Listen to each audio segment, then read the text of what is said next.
Good morning guys, no? Nandito tayo ngayon sa bukid. Ikot lang tayo sa gate na nakikita nyo. Ganda ng bukid, no? Ay, dito sa amin, sa mga ate, no? So, ayun, nakikita nyo, may mga nag-ano dun.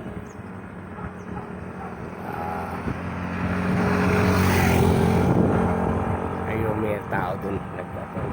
Kasi nga pala bumili ko ng nakakita ko nung pagbuburo ulit tayo ng sibuyas Tagalog. Meron ako nabili, tali-tali siya. Nakikita nyo bumili na mga goldfish. Tali ko doon sa hati ko sa taas doon sa aking isang lagayan ko ng isda. So sarado kasi doon sa may gitna kanina layo tuloy nung inayos yung kalsada, iba-iba na maganda sana dun, tsaka hindi ko inabot din yung may nagtitinda rin yung pinilhan ko ng ibon. So hindi natin siya na abutan, yung nagtitinda lang ng goldfish yung inaabot natin. So ayun, ito pahangin muna tayo. Nakikita nyo yung dalawang mama doon na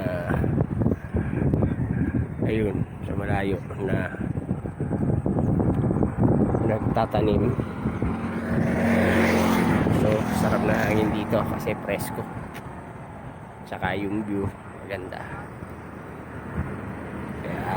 Pagka masarap dito, marami nagja-jogging dito pagka umaga, tsaka maraming kainan na kasi doon sa gitna. Kaso ang layo nung inikot ko kasi sinarado yung mismong pinakagitna. Imbis na isang diretso lang sana, kasi nga nagkasira-sira na yung kalsada, aayusin.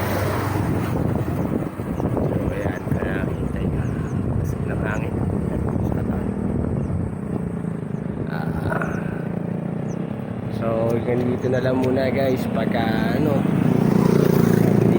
kayo, paikot natin bukas.